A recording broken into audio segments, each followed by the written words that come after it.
네, 오늘 여호수아 마지막 장입니다. 여호수아가 이제 죽기 전에 하나님께서 우리를 지금까지 이렇게 인도했으니까 너희들이 그분을 잘 섬겨라. 이 말씀을 이제 남기고 그의 고향으로 사실 돌아가는 것입니다. 그래서 먼저 보면 1절부터 우리 13절까지가 그렇죠. 하나님께서 어떻게 우리를 은혜 베푸셨는가. 그렇기 때문에 14절부터 거의 끝분까지는 우리가 좀 잘 섬기자, 그런 내용입니다. 그래서 그가 세겜에 온 이스라엘 지도자를 불렀습니다. 그리심산과 에벨산이 있는 곳이죠. 세겜에 거기에 불렀고, 아브라함이 가나안 땅에서 처음 제단 쌓은 곳이 바로 세겜이에요. 또 야곱이 다시 고향으로 돌아와서 이곳에 정착해가지고 이방신으로 그의 집을 이방신에 대한 이것을 다 정결케 하고 우상을 상수리 나무 밑에 묻은 곳이 바로 창세기 33장 35장에 보면 바로 세겜이었습니다. 역사적인 그러한 의미가 있는 곳인데, 거기서 다 불러서 이제 그분이 어떤 일을 하셨는가, 대략 한 7가지가 나오죠. 첫 번째로 그 아브라함을 우상 숭배가 가득한 그런 환경에서 가나안 땅으로 인도하셔서 3절에 이삭을 주어서 자손을 번성케 하시고, 그리고 야곱을 애굽으로 보내셨다가, 그리고 5절에 보니까 모세와 아론을 보내고 애굽에 재앙을 주며 이스라엘이 이끄셨어요. 그렇게 하고, 또 세 번째로 보니까 이제 7절에 홍해를 건너게 하시고 애굽인을 멸망시키고 저들은 광야로 보내셨다. 그리고 네 번째로 8절에 있는 것처럼 요단 저편의 아모리 땅으로 인도하여 그 땅을 점령하고 그들을 멸절시켰으며, 그리고 이러한 시대적인 싸움에서 승리뿐만 아니라 말조차도 저주하는 걸 허락지 않을 만큼 이스라엘을 돌보셨습니다. 9절 10절에 보니까 발람의 저주를 축복으로 바꾸게 하셨습니다. 그리고 여섯 번째로 그들을 요단강 건너게 하시고 가나안 족속을 멸하고 왕벌을 보내서 아모리 두 왕을 쫓아내고, 그리고 나서 마지막으로 이제 이스라엘을 거기 13절에 보니까 수고하지 않고 건설하지 아니한 성읍을 주었고, 또 심지도 않고 심지 않았던 그 포도원과 감람의 열매를 먹게 하셨다. 그러니까 우리 하나님께서 아브라함을 불러가지고 그 땅에 결국 정착해 하시고, 그런 과정에서 모든 일들에 하나님께서 돌봐주셨다는 것입니다. 그러니까 결국은 13절까지 하는 말씀 뭡니까? 한마디로 한다면 하나님께서 모든 것을 하셨다. 이스라엘을 사랑하고 이끌어 주셨다, 이것입니다. 하나님께서 모든 것을 하신다. 이 말을 사실 우리도 사실은 믿고 있습니다. 그러나 이 말을 진짜로 믿는다면, 이 말을 진짜로 믿는 자는 누굽니까? 그는 기도하는 사람이에요. 이 말을 믿는다면. 그래서 기도 생활을 게을리하는 것은요, 바빠서가 아니고 하나님께서 모든 것을 정말 이루신다고 그런 사실을 아주 그렇게 100% 받아들이지 않기 때문에 그래요. 그러니까 이런 머리는 알아요. 하나님 모든 걸 다 이루신다. 이걸 머리로 알면서도 이게 이렇게 마음까지 한 30cm 내려오는 데까지, 마음이 여기 있다고 치면 30cm 내려오는데 이게 안 내려오는 거죠.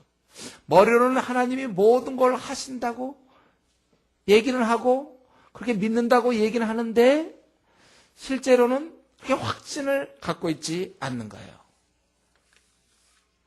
다른 말로 한다면 하나님께서 연약한 우리가 걱정 근심에 쌓여있는 이 땅, 실나원의 땅에 살아가면서 항상 기뻐할 수 있도록 하나님께서 선물 주신 게 바로 기도거든요.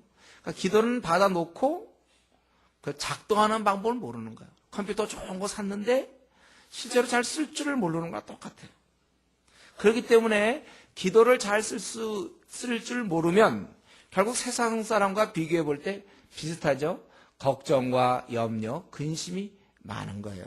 앞날에 대해서 자신이 없어요. 힘이 없는 것입니다. 별로 삶이 빛나지 않아요.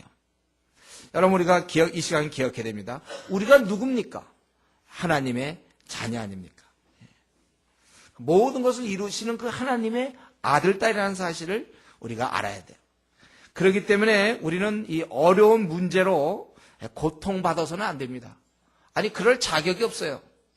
우리가 염려, 근심할 그러한 신분이 아니라는 거예요, 우리가. 그걸 알아야 되겠어요.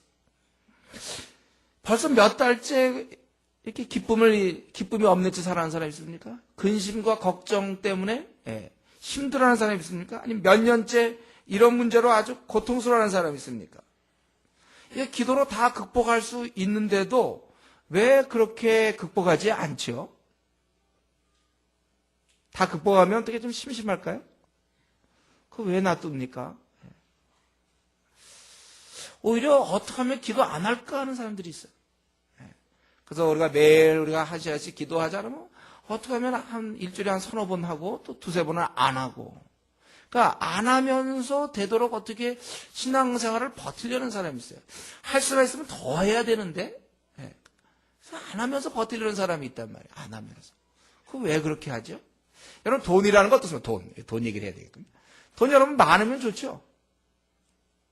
그냥 겨우 살 만큼 되는 게 좋습니까? 돈 같은 건 더 가지려고 하면서 왜 경건의 시간을 더 많이 확보할 생각을 안 하시죠? 우리가 하나님과 더 많은 시간, 내가 생을 마쳤을 때 이제 아마 계산이 되겠죠. 생을 마쳤을 때 컴퓨터 하되 어떻게 하나님께서 하시겠죠.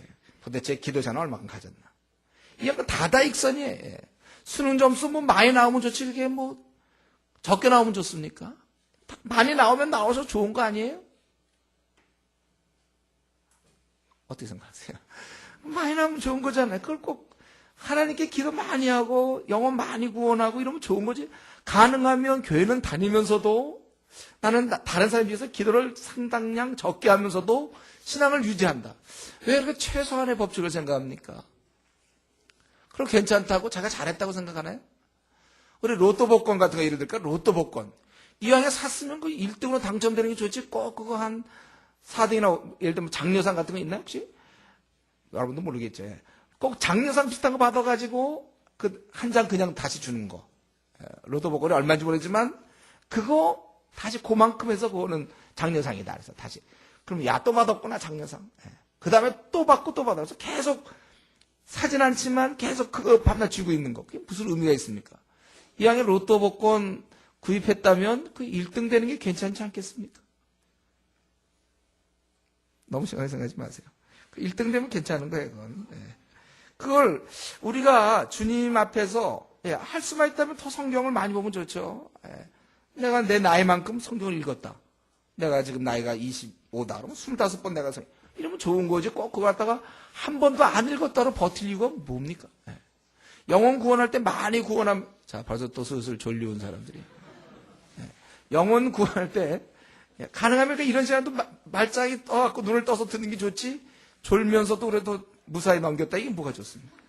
할 수 있으면 우리가 어떻게 성경을 난 더 많이 보고 이 땅에 있는 동안 내가 더 많은 영혼들을 구원하고 이게 좋지. 꼭 우리가 기도 적게 하면서 버티면 좋을 게 뭐 있습니까? 최소한의 걸 좋아할 이유가 뭐 있어요? 기왕에 어차피 주님이 일했으면 선봉했으면 이게 좋지. 꼭 뒤따라갈 필요는 뭐가 있습니까? 여러분, 신앙생활 할 때 그렇게 하세요. 이 일이 또 누굽니까? 사람한테 하는 건가요? 회사한테 하는 건가요? 회사? 그냥 뭐 선봉에 안 쓰면 돈 적게 받거나 인정 못 받으면 끝이지만 이건 지금 누구한테 하는 거죠? 주님께 하는 거 아니에요. 날 위해 목숨 버리신 그분께 내가 온갖 추석 다 바쳐도 부족한데 내가 뭐 때문에 뒷자리에 있습니까? 전투하고 최선에 서서 열심히 뛰어야죠. 어쨌든 우리가 하나님이 이거 보면 모든 건 다 하나님 하시지 않았습니까? 그들이 홍해를 건너고 요단을 건너고 승리하게 되는 거, 이스라엘이 뭐 물 건널 수 있는 방법이 있고 바닷속에 들어갈 수 있는 능력이 있습니까? 하나님이 다 하시는 거예요. 이걸 진짜로 믿고 있다면 기도하게 된단 말이죠. 자, 우리 이걸 기억하세요. 하나님은 모든 것을 직접 할 수 있어요. 하나님은 모든 걸 하실 때 직접 할 수 있어요. 그러나 우리는 간접으로 하는 거예요. 우리도 모든 일을 할 수 있습니다. 다만 우리는 기도를 통해서 하는 거예요. 하나님은 기도를 통해서 하지 않아요. 하나님은요. 하나님은 그냥 하세요. 우리의 아버지는 그냥 하시는 재간이 있으셔. 그러나 이 땅에 있는 우리 아들, 딸들은 직접은 못해요. 우리는. 기도를 통해서 모든 걸 하세요. 그러니까 아버지나 아들, 딸이나 아버지나 자녀는 모든 걸 할 수 있습니다. 다만 아버지는 직접 하시고 우리는 간접으로 하는 거예요. 기도를 통해서 하는 겁니다. 그렇기 때문에 여러분이 힘없이 살아간다든가 앞날에 대해서 아이고 돈이 없는데 어떡하나 뭐 걱정하면서 혹은 염려하면서 노후 대책이 없는데 어떡할까, 직장에서 승진이 안 되는데 어떡하나, 이제 쫓겨나면 난 못 먹고 사나. 예. 만약에 이런 식으로 살아간다면 그것은요 하나님 자녀로서는 그렇게 만약에 염려 근심하는 그렇게 살아가는 것은 전적으로 본인의 책임입니다. 기도하지 않는 나태함, 기도 없는 게으름, 그것 때문인 거예요. 내가 힘없이 살아가고 앞날에 두려워하고 일이 꽉 사방에 우겨쌈을 당해도 기도만 하면 다 뚫리는 거예요. 뻥 뚫리는 거예요. 본인이 기도 안 하니까. 하나님은 써먹으라고 주신 거예요. 왜냐하면 하나님 알거든요. 우리를 갖다 이 땅에 내보내봐야 해낼 게 뻔해요. 우리는 온갖 염려, 근심. 우리는 뻔하거든, 우리는요. 그러니까 하나님께서 우리를 돕기 위해서. 그래도 체면이 있는 거 아니에요, 우리가. 우리 뭐 대통령도 같은 경우 뭐 끝나면 체면 유지비, 뭐 국회의원들도 그렇지 않습니까? 그러면 최소한의 이런 뭐 돈을 주지 않습니까? 체면 유지하라고. 우리가 이 땅에서 그렇지 않고 또 비실비실 살아가면 하나님 자녀로서 체면이 있습니까? 그러니까 기도를 딱 줬단 말이죠. 그러니까 기도를 통해서 모든 걸 다 뻥 뚫고 나가야 된단 말이에요. 근데 아직도 몇 개월째 어떤 문제로 고민, 염려하고 있는 것은 하나님이 능력이 없어서가 아니라 본인이 기도 안 하니까 본인의 게으름 때문이다. 이 사실을 오늘 비록 우리가 이 아침에 좀 약간 몽롱하다 할지라도 이렇게 꽉 넣어야 돼. 내가 앞날을 걱정하는 것은 알고 보니까 게으름 때문이군요. 이거예요. 기도 안 하니까 그러면 당연하죠. 그러니까 우리가 뭡니까? 불 속에 들어갈 때 소방관 못 봅니까? 이 물이 쫙 있는 한은 그는 갈 수 있어요. 저 화재 날 때 말이죠. 그 방제복 같은 거 입고 그다음에 쫙 이렇게 물 갖고 들어가는 사람 어디 가도 괜찮단 말이죠. 이게 없으면 그건 당연히 불로의 그 열기에 당할 수밖에 없는 거죠. 기도로 여러분 나가면 앞날에 뭐가 문제입니까? 무슨 그렇게 뭐 근심이 있습니까? 그 염려가 그렇게 많습니까? 기도 하나님께 맡기고 그냥 나가면 되는 거예요. 여기서 그에게 1절부터 13절까지 하나님이 다해서 너희가 심지 아니한 포도원의 감나무 열매를 먹게 하셨고 너희가 짓지 않은 성읍에 너희를 주었다. 하나님이 그렇게 하셨다는 것입니다. 그래서 다시금 저나 우리 하나님이나 모든 걸 할 수 있는 거예요. 이단이 나오려고 그런 게 아니라 우리도 모든 걸 할 수 있다니까요. 다만 기도로 할지요. 우리는 기도로. 그래서 어떤 우리 중에 누군가 염려가 많고 근심이 많다면 그 사람 한번 목사님 저를 얘기하세요. 혹시 아닙니까? 혹시 그런 사람 있습니까? 염려와 근심이 많은 사람. 그러면 그런 사람 있다면 한번 내 말이 맞나 틀리나 보세요. 기도하십니까? 이거에 대해서. 저 기도 양 많이 하는데도 그런데요? 그러면 이제 면담이 필요하죠, 저랑. 기도를 많이 했는데도 염려 근심이 많다? 기도 생활 없을 때 앞날에 대안이 없는 거예요. 걱정 근심이죠. 어떻게 먹고 살며 내 결혼 문제는 어떻게 될 것이고 내 직장은 어떻게 됐고 내 자녀들은 어떻게 될까? 기도 안 하는 자의 특징입니다. 근데요, 이거 여러분 모릅니까? 제가 이렇게 설교를 하지만 좀 민망하게 돼요. 이 당연한 얘기를 또 해야 되고 또 해야 되는. 근데 그렇게 사는데 어떻게? 오늘 좀 새롭게 깨달은 사람이 있습니까? 이게 기도가 이렇게 중요하구나. 알고 있는데 그게 자기 마음으로 확신을 갖고 앞날에 모든 문제, 우리 지금 교회가 어떻습니까? 우리 교회가 대안이 아무것도 없잖아요. 우리 기도가 대안이죠. 아니 무슨 대안이 없긴 뭐가 없습니까? 있는 거지. 아버지가 살아계시는데 이 자녀들이 우리가 초라하게 살겠습니까? 하나님께 기도하면 되는 거예요, 여러분. 앞날 이 시간 이후로 염려하는 사람들 면담 들어갑니다. 여러분 근심 걱정가 안 돼요. 각오하세요. 면담할래요? 어떡할래요? 여러분 기도는 승리합니다. 두려워하지 마세요. 나 지금 올 한 해 또 가는데 내 결혼 문제는 어떡합니까? 나 노총각인데요. 나 노처녀인데 어떻게 내년에 하면 되지 뭐. 주께서 허락하시면 될 거 아니에요? 기도하라니까요. 이 직장에서 나 이거 쫓겨나게 생겼으니 어떡합니까? 뭐 쫓겨나죠. 그 다음 단계가 있는 거죠. 하나님께서. 꽉 막힌 것 같은데 그런 사람 좀 기도 좀 하라니까요. 근데 나 지금 나 이번에 시험 떨어졌는데 어떡합니까? 점수가 안 나왔는데 어떡합니까? 뭐 어떻게? 하나님 앞에 기도하면서 길을 여러분 여는 겁니다. 두려워하지 마세요, 여러분들. 기도는 굉장히 실제적입니다. 여러분, 기도를 자꾸 형식으로 생각하면 안 돼요. 사업이 잘 안 된다. 기도하라니까 하나님 손님 많이 오게 해주셔. 기도해버리니까요. 좋은 업자 만나게 해주셔. 기도하세요. 가정에 문제가 있습니까? 기도하라 이거죠. 더 얘기할까요? 그만할까요? 그만해도 되겠죠? 내가 걱정과 염려에 둘려 살아간다면 그것은 바로 기도하지 않는 게으름을 드러내는 것이다. 우리 이런 신앙생활함에 있어서 지금 이 여호수아는 신앙생활함에 있어서 이러한 풍성한 그 지난날의 경험, 기억들 이런 것을 통해서 우리는 하나님을 더 의지하게 됩니다. 지난 시간에도 이와 비슷한 얘기가 그런 게 나왔는데 신앙은 머릿속으로 계산하는 게 아니에요. 경험이에요, 경험. 경험이라고 그랬어요. 우리가 어떤 분야에 오랫동안 종사해 오면서 현장 경험을 많이 한 사람을 전문가라고 그러잖아요. 그 어떤 문제를 처음 당할 때 그 전문가의 얘기를 듣는 게 참 필요한 거예요, 우리에게. 중요한 겁니다. 마찬가지로 하나님 나라 확장을 위해서 지금까지 열심히 뛴 사람이 있습니까?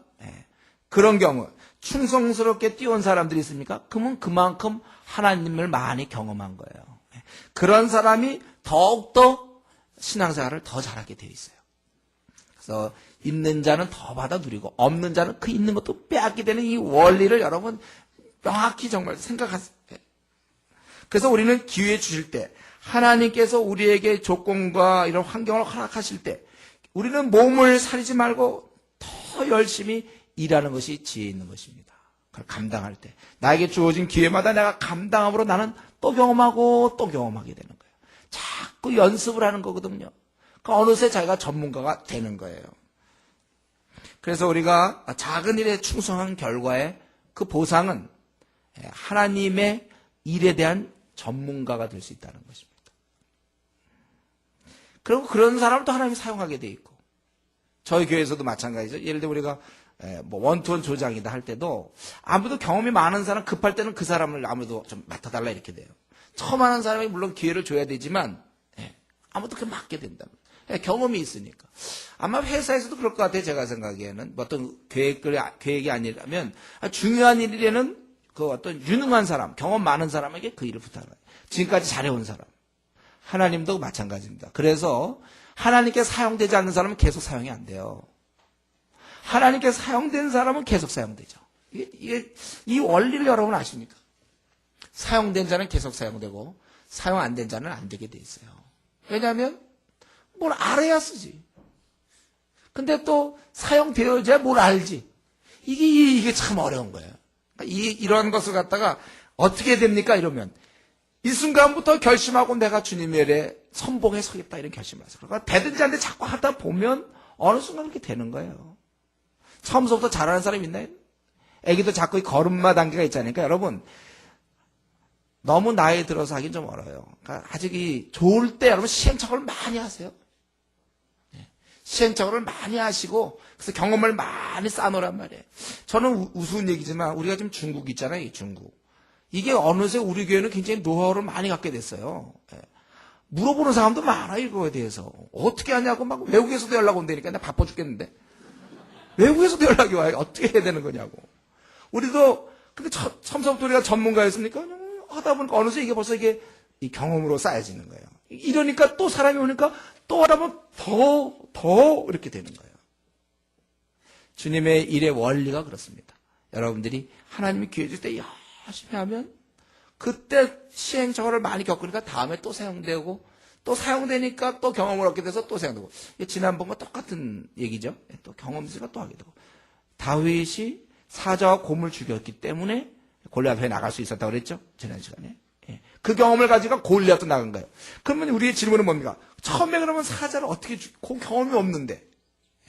바로 이 부분. 그러니까 이 부분을 놓고 우리가 이제 하나님께 기도하고, 조금씩 우리가 개발을 시켜야 되죠. 아마 처음부터 사자한테 대비지 않고, 아마 좀 늑대부터 싸웠는지 모르겠죠.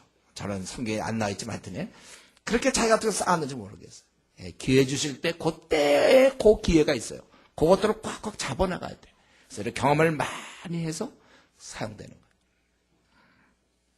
여기 보면 이러한 풍성한 경험 때문에 이들은 이제 14절부터 우리 27절까지 보면 이제 이스라엘이 그런 하나님이기 때문에 잘 섬겨야 된다는 게 28절까지 쭉 얘기가 나오죠.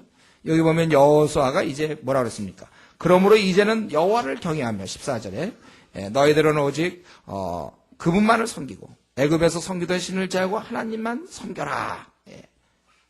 또 15절에 그러나 너희들이 만약에 싫다면 원치 않으면 우상을 섬기든지 마음대로 해라. 그러나 나와 내 집은 여호와를 섬기겠노라. 15절 유명한 말씀이죠. 나와 내 집은 여호와를 섬기겠노라. 여러분 이제 점점 말세가 되면 사람들이 점점 열심을 잃습니다. 점점 하나님께 충성을 하지 않아요. 점점 자기만 생각하게 되고 이기적이 되고 손해 안 보려고 그러고 희생하지 않습니다. 이럴 때 다른 사람 어떻게 하든지 나는 하겠다. 이 결심이 중요해요. 나와 내 집은 나는 그래도 다른 사람이 다 그렇게 섬겨도 나는 이렇게 섬기겠다. 이런 결심. 나와 내 집은 여호와를 섬기겠노라 하니. 그럴 때 백성이 16절에서 18절에 우리도 그렇게 하겠다. 결코 우리는 하나님의 다른 신을 섬기지 않고 우리는 하나님만 섬기다. 우리의 하나님이시다. 그러니까 두 번째로 또 19절에 여호수아가 백성에게 너희 그 하나님이 누군지 아느냐? 거룩하고 질도하고 심판의 하나님이시다. 복을 내려주시다가 너희가 이방신을 섬기면 벌을 내리시는 바로 그런 분이다. 그럴 때도 백성은 이렇게 다짐을 줘도 우리가 정령 하나님만 섬기겠다. 21절에. 세 번째로 여호수아가 그들에게 너희가 이제는 섬긴다 이렇게 한번 다짐을 해놓고 좋아 섬긴다고 그랬으니 너희가 증인이다. 그러니까 우리가 증인이 되었다 이렇게 얘기하죠. 그렇다면 이제 너희가 이방신을 제하고 마음을 하나님께 향하라. 그러니까 저들이 하나님만 우리가 섬기고 청종하겠다. 분명히 다짐했지만 저들은 분명히 하나님만 섬기고 청종하겠다는 거예요. 그렇기 때문에 여호수아가 25절에 보면 세겜에서 백성들과 언약을 세우고 율례와 법도를 베풀었다. 즉 모세 율법을 재확인했다는 거예요. 그리고 이 모든 말씀을 율법책에 기록하고 그리고 이런 백성이 다짐하게 되고 언약하게 되는 것입니다. 그래서 27절에 모든 백성이 이르되 보라 이 돌이 우리에게 증거가 되리니 이는 여호와께서 우리에게 하신 모든 말씀을 이 돌이 들었습니다. 그런즉 너희가 너희의 하나님을 부인하지 못하도록 이 돌이 증거가 되리라 하고 백성을 보내어 각기 기업으로 돌아가게 하였더라. 큰 돌을 가졌다가 하나의 증거를 삼았던 것입니다. 오늘 이 본문은요 지금 하나님의 그런 하셨던 일을 쭉 얘기하고 그리고 그들에게 다짐을 주고 그리고 이제 백성들을 기업으로 돌려보냈다. 자, 이쯤 되면 또 졸려온 사람이 나오죠. 자, 깨세요, 여러분. 졸려온 사람은 본인의 책임이 아닙니다. 옆 사람 책임이에요. 옆 사람이 찔러야 될 거 아닙니까? 찔러주세요, 졸려온 사람도. 본인이 자기 찔러든지 하여튼 찔러세요. 오래간만에 조는 얘기하죠. 제가 그동안 조는 얘기 늘 해갖고 오해가 있어서 우리 교회 동영상을 보는 사람은 저 교회들은 밤낮 하나보다 이런 제가 그다음부터 한동안 안 했는데 이제는 까먹을 만하니까 이제 얘기해도 돼요. 졸려온 사람들 깨십시오. 일어나서 듣든지 또 물을 한 잔 마시든지 이렇게 하셔야 돼요. 지금 조는 사이에 어디까지 진행됐습니까? 28절까지. 지금 이제 우리 여호수아가 백성들에게 거듭거듭 강조하는 것이다. 이스라엘 사람들을 다짐시키고 맹세시켜요. 그런데 한 가지 중요한 게 있죠.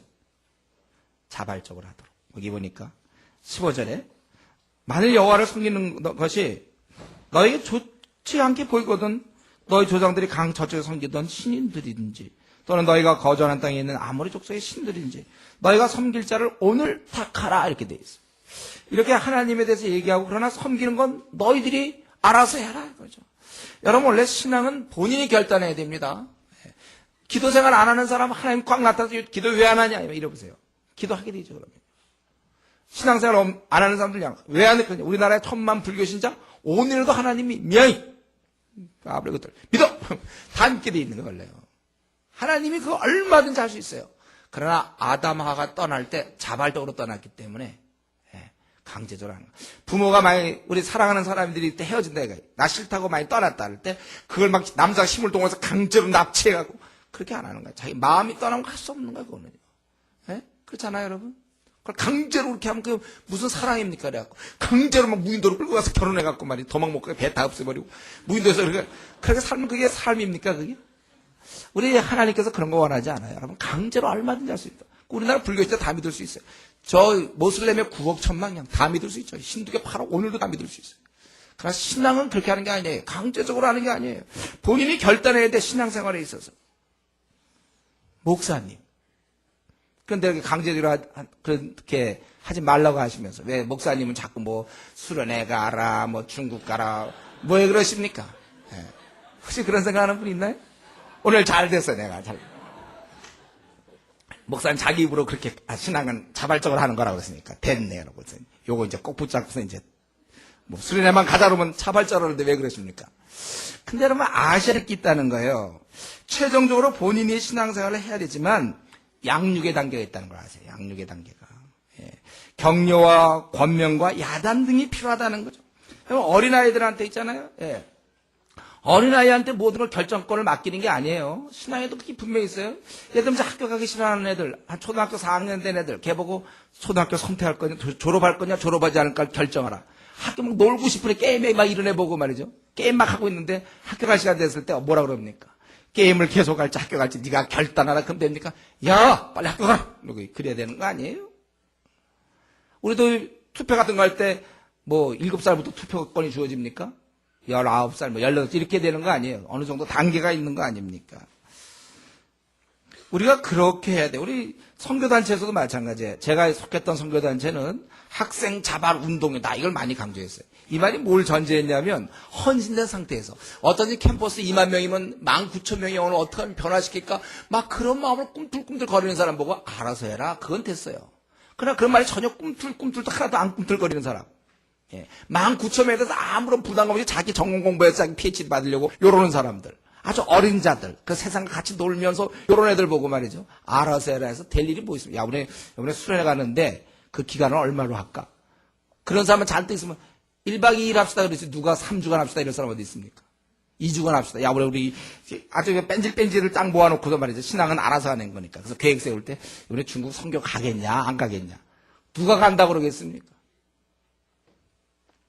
그렇게 해야 되는 게 아니고 헌신되었을 때 알아서 하는 거야. 지금 사실 여기서도 이걸 갖다가 바알 시대 막 엘리야 같을 때 말이죠. 엘리야 같은 사람 막 책망하고 너 하나님께 돌아오라 막 이래야지. 바알을 믿느냐? 믿어라. 네. 나는 하나님 믿겠다. 이랬으니까 엘리야가 가서 막 준엄하게 야단치고 선지서가 다 그거 아닙니까? 네. 스바냐, 학계, 스가라, 말라기 다 마찬가지예요. 잘못했으면 야단치고 막 이러고 세례요한이 막 회개하라 막 외쳤죠. 그러나 지금 이 상태는 뭡니까? 이들은 좀 충분히 하나님 앞에 준비가 경험할 거 다 한 사람들이에요. 여기서는 결단할 수 있어요.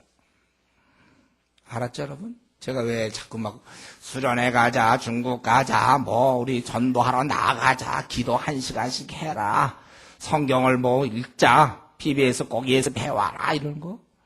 신앙은 왜 자발적인데 왜 그랬습니까? 이러면 안 돼요, 여러분. 본인이 이제 너무 뜨거운 나머지 정말 주님을 향한 충성이 다 돼 있다면 제가 그런 얘기 안 하죠.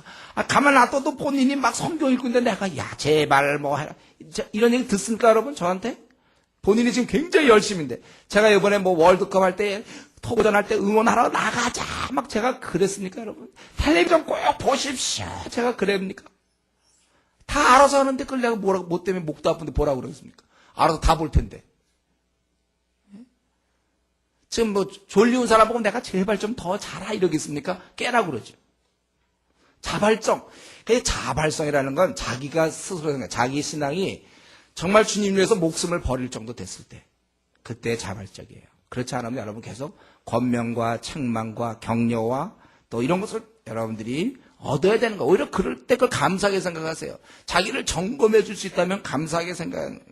오히려 무슨 어디 뭐 우리 이번에 기도원 가자 뭐 중국 가자 고맙게 생각하세요 여러분들. 주위에서 그러면 아이고 이거 또 날 갖다 못 살게 군다. 그게 뭐 불신자랑 똑같은 거죠. 불신자한테 전도하는 게 그럼 못 살게 구는 거니까 살리는 겁니까? 어린 자를 갖다 신앙을 올리게 하는 것. 그 똑같은 거거든요. 불신자한테 거듭나게 할 수 있도록 자꾸 권유하는 것, 싫어하지만 권유하는 거나 어린 자가 지금 하나님의 풍성한 사랑을 못 느끼고 있는데 자꾸 글로 가자고 이렇게 얘기하는 그게 귀찮게 하는 것이며 강권하는 것입니까? 오히려 주님 뭐라 했습니까? 오히려 강권하여 잔치법 벌렸으면 강권하여 데리고 오라. 왜? 와서 이제 자기가 아니까. 그 첫 단계는 그렇게 필요한 거예요. 그 깊은 맛을 모르니까. 그렇기 때문에 우리는 이런 면에서 우리가 이제 앞으로 여기 앉아 계신 여러분들은 앞으로 우리 교회가 수천 명, 수만 명 될 때 다 하나같이 별처럼 빛나는 리더들이 돼야 돼요.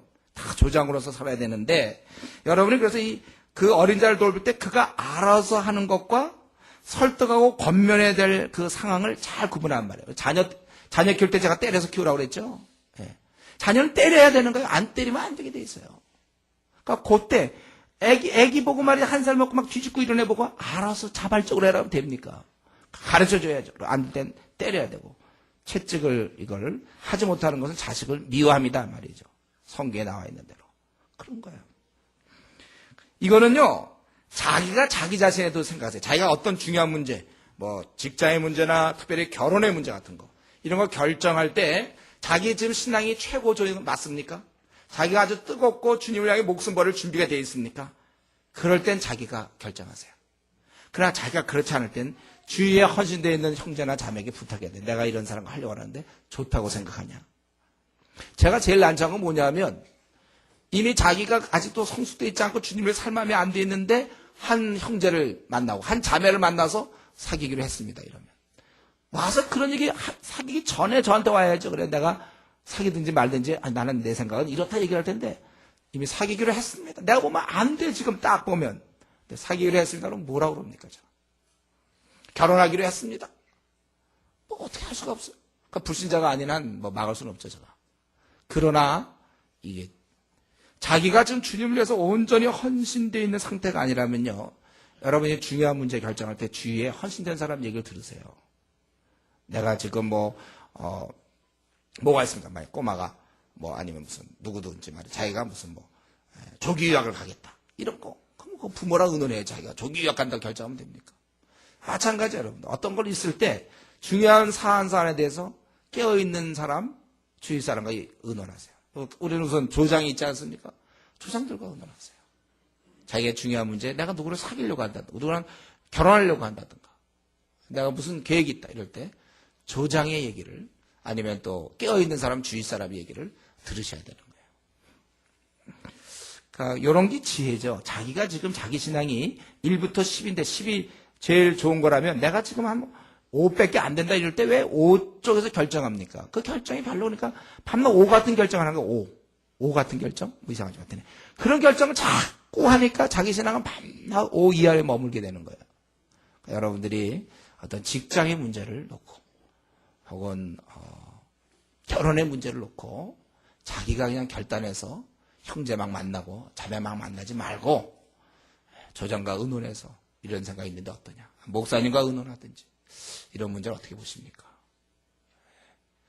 여러분이 정말 주님을 위해서 죽기 살기로 돼 있다면 간단해요. 그럼 그건 여러분이 정말 주님을 위해서 헌신되어 있고 그렇다면 여러분이 알아서 결정하세요. 그러나 어떤 문제를 결정할 때 자기가 아직 주님을 위해 살 마음이 되어 있지 않다면 그렇다면 주위 사람의 얘기를 들으세요. 깨어있는 신하인의 얘기를 듣는 것이 옳은 길입니다. 그래서 여기 보면은 이제 그들이 자발적으로 하는 것 같지만 이들은 사실 지금 마음이 다 준비되어 있는 사람이에요. 같이 여호수아랑 똑같이 그걸 다 경험한 세대거든요.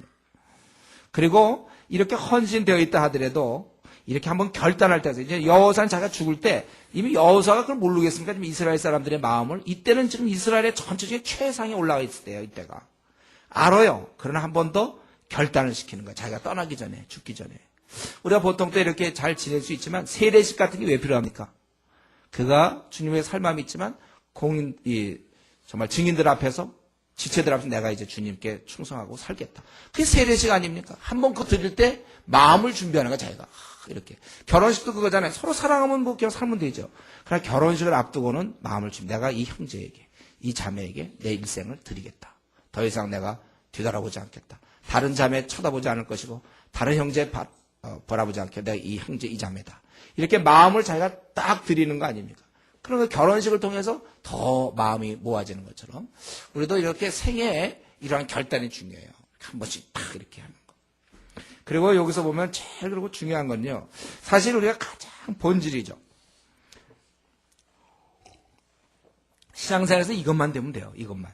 뭡니까? 예. 거기 20절에 있는 것처럼 이방신들을 치워버리고, 이것은 뭐 우상을 얘기하는 게 아니라 우리 마음의 우상일 수도 있어요. 욕심들, 헛된 야망들, 이거 이방신들을 치워버리고 너희 마음을 이스라엘 하나님 여호와께로 향하라. 마음을 들여라. 이게 가장 본질이에요. 만약에 어떤 목사가 말이지 목회할 때, 만약에 모든 성도가 마음을 하나님께 딱 드렸다면 목사는 정말 할 일이 없는 거예요.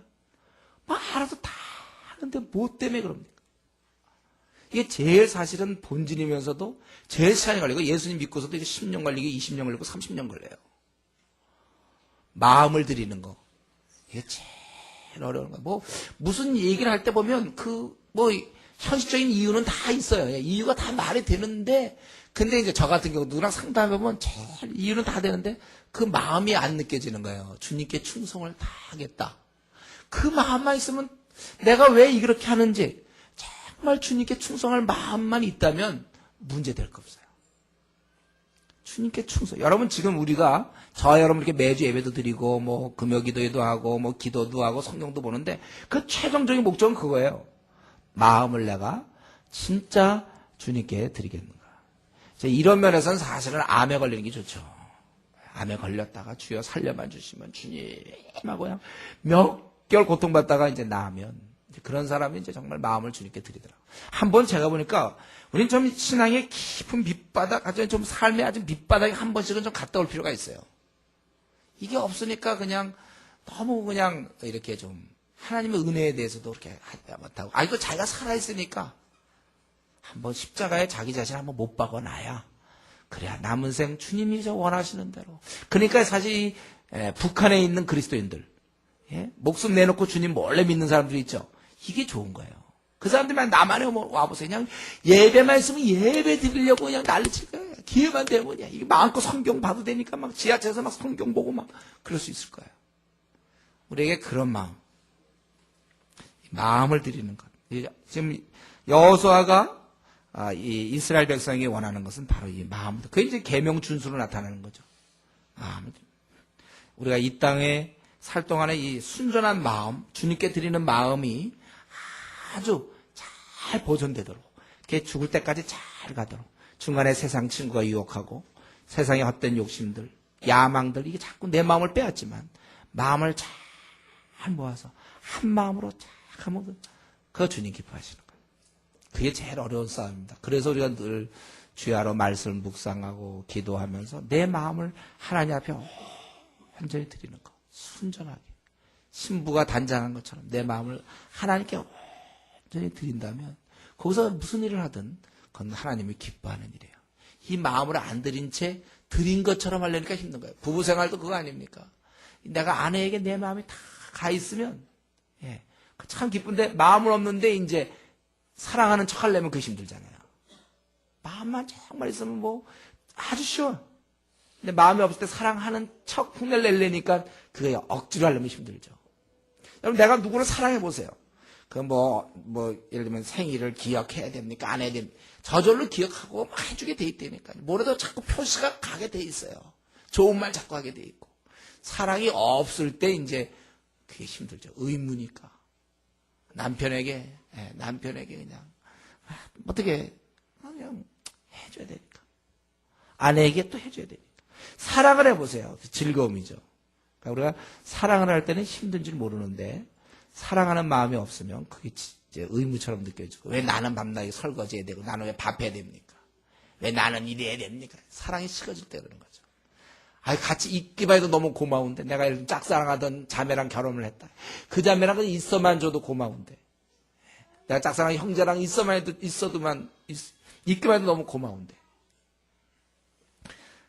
우리가 이 마음을 드리는 거, 그게 참 제일, 지금 이 시간도 마찬가지예요. 저 여러분 정말 내가 주님께 내 마음을 드리고 있나. 그 다음에 행동 관계없어요. 마음이 있느냐 없느냐. 우리 사실 이 수련에 대한 얘기도 이제 많이 하고 그러는데, 수련에 가고 안 가고 중요한 게 아니에요. 사실은요. 마음이 내가 정말 있는가, 주님께. 그래서 내가 더 주님을 알아가고 싶고, 더 내가 기도하고 싶고, 믿는 자와 더 할 수 있으면 믿는 자랑 어울리고, 원래 그렇게 돼 있거든요. 이 마음이 그렇게 하나님이 이렇게 기회 주실 때. 그거지. 제가 뭐 수련회 가자, 뭐 중국 가자. 이거 다 사실은 그냥 우리 뭐 교회 무슨 행사 안 오면 어떻습니까? 그 사람 안 온다고 무슨 수련회가 안 되고 그 사람 안 간다고 중국이 안 됩니까? 제가 안타까워하는 건 마음이 있느냐 이게 마음. 마음만 있다면 관계없어요. 중국 안 가도 되고 뭐 수련회 안 가도 되고 뭐 예배 막 빠지고 그건 좀 이상하지만 예배 빠지는 건 좀 그렇지만 마음이 여러분 마음을 중요해요. 마음. 우리 부부간에도 사랑하는 아내와 남편도 그냥 마음이 통하는 게 제일 중요한 거예요. 나머지는 다 필요 없습니다. 무슨 선물 따위가 뭐가 필요합니까? 마음이 없는데. 마음이 없는데 뭐 헌금 잘 내는 게 뭐가 필요합니까? 주님께 마음. 내가 이렇게 없는 돈이지만 이 돈 들여서 주님의 나라가 확장된다면 고마움. 날 죽을 뻔한 데서 날 살리신 그 은인께 내가 만불이라도 보답해야지 하는 그런 마음만 있으면 돼요. 정말 주님께 내가 만분의 1이라도 보답하게 십자가에서 나 같은 걸 위해 죽다니 이렇게 이기적인 욕심 많은 나를 위해서 내가 어떻게 충성할까? 내 남은 생 얼마 안 남은데 이거 어떻게 더 드릴까? 내가 수련회 같은 데 가서 어떻게 나보다 어린 자를 더 섬길까? 막 그런 생각. 그런 마음이 중요한 것입니다. 이제 마무리인데요. 29절부터 이제 33절. 요걸로 이제 우리 여호수아가 이제 다 끝나가는 건데, 그는 28절 보면 백성들은 어땠어요? 백성들은 집으로 돌아가고, 그리고 29절 여호수아는 영원한 집으로 돌아가죠. 영원한 집으로 가는 거예요. 110세의 죽음에. 여러분 이거 29절 110세의 죽음에 할 때 어때 느낌이? 안타깝다 이런 사람 있습니까? 여호수아는 잘 죽은 거예요. 이렇게 자기 할 일 다 하다 죽었잖아요. 안타깝거나 이런 거 하나도 없어요. 그래서 그가 이제 죽음에 그들이 그를 이제 장사했고, 그 다음에 31절이 중요하죠. 이스라엘이 여호수아가 사는 날 동안과 여호수아 뒤에 생존한 장로들 곧 여호와께서 이스라엘에 행하신 모든 일을 아는 자들이 사는 날 동안 여호와를 섬겼더라. 그 다음에 말은 뭐냐면 그러고 나서부터는 안 섬겼더라 이 말이에요. 사사기 그 2장에 보면 바로 나오죠. 2장에 7절. 여러분 한 2장만 넘겨보면 나오죠. 7절에 보면 백성이 그 사는 날 동안 또 생존한 장로들이 있을 때는 여호와를 섬겼더라. 그래서 죽음에 그를 묻어놓고 11절 사사기 2장 11절에 이스라엘 자손이 여호와의 목전에 악을 행하여 바알을 섬기더라. 바로 그렇게 되는 거예요. 그래서 여호와를 섬겼고 32절 33절에 이제 요셉의 경우도 그랬고 또 엘리야살도 다 거기서 장사되었더라. 이렇게 해서 여호수아는 그의 생을 마친 것입니다. 또 여호수아도 우리가 마치게 된 건데요. 여호수아는 이 땅에 사는 동안 자기가 할 일을 다 완수하고 생을 마쳤습니다. 아마 그러고 나서 이때 110세 죽은 다음에 어떤 일이 벌어졌을까요? 성경에 안 나오지만 그는 이제 하나님을 만났을 것이고 또 그래서 천국에서 칭찬을 받고 영광을 누렸을 거예요. 우리는 여호수아가 110세에 죽었더라 하나도 슬프지 않다 그랬죠. 왜? 자기 사명 다 감당하고 죽었는데 뭐가 슬퍼요? 예를 들면 누가 우리 이번에 우리 아시안 게임에서 누가 금메달 땄다. 슬픕니까 여러분? 금메달 딴 게. 선수 와서 금메달 따는 게 좋잖아요. 그거는 하등 뭐 그렇게 슬플 게 아니에요. 여기 여호수아가 110세에 죽었지만 잘 죽었어요. 일 다 해놓고 죽었는데 아무것도 안 하다가 110세에 죽었다면 그건 좀 그렇지만 우리가 일찍 죽는 거 우리가 이 땅에 살 동안에 주님께서 맡기신 일을 잘 감당하다가 그리고 주님을 만난다면 그게 뭐가 허무하고 섭섭합니까? 제가 이런 일 열심히 하다가 죽으면 여러분 뭐가 문제입니까? 저는 좋지요. 내가 할 일 다 하고서 죽었는데. 심지어 이 시간에 질문은 그거예요. 여러분 자신이 죽을 때 어떨 것 같습니까? 지금 이대로 살면 괜찮을 것 같아요 여러분? 이렇게 살면 후회 없을 것 같습니까? 이게 제일 중요한 문제죠. 주님께서 각자에게 주신 사명이 있지 않습니까? 그거를 완수한 후에 주님을 만나야 돼요. 자기 사명 감당하는 중에 꼭 그것이 끝나지 않아도 하여튼 감당하는 중에 주님 만나면 되는 거예요.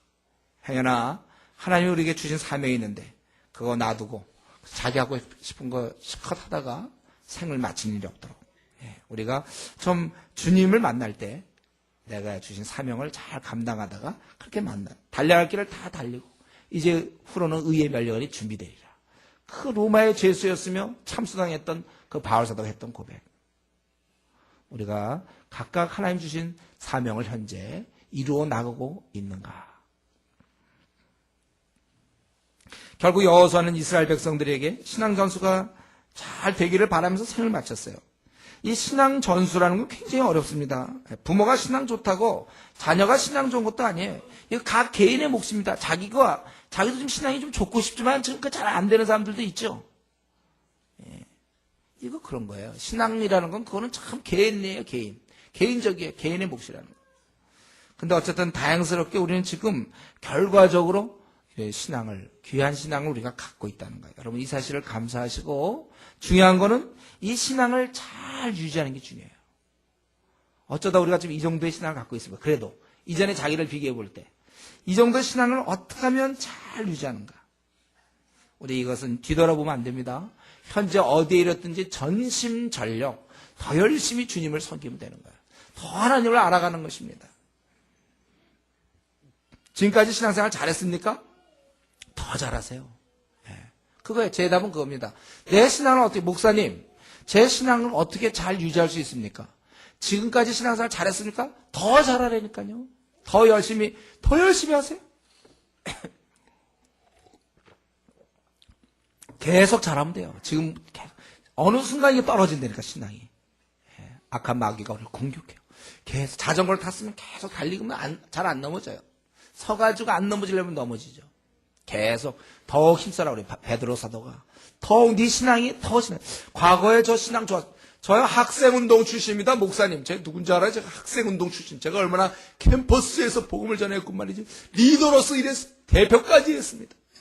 알아요. 그런데 지금은요. 더 열심히 해야지. 내가 학생운동 출신 더 열심히 해요. 나날이 그냥 더 열심히. 이제 올해 끝나고 내년 2007년 더 무지 열심히. 계속 열심히. 더더욱 열심히. 우리는 항상 신앙생활의 비결이 겁니다. 지금보다 더 열심히. 어떻게 내 신앙이 잘할 수 있다면 무슨 방법을 쓰든지 더 신앙이 잘하고 더 열심히 그렇게 해야 돼. 견고해지는 거야. 그래서 이 여호수아는 끝까지 가지 않아서 더더욱 하나님을 계속 더 깊어져야 돼, 여러분. 신앙이 멈출 때가 위험한 거예요. 왕년의 신앙 얘기할 때가 위험한 겁니다. 더욱 열심히. 더 열심히.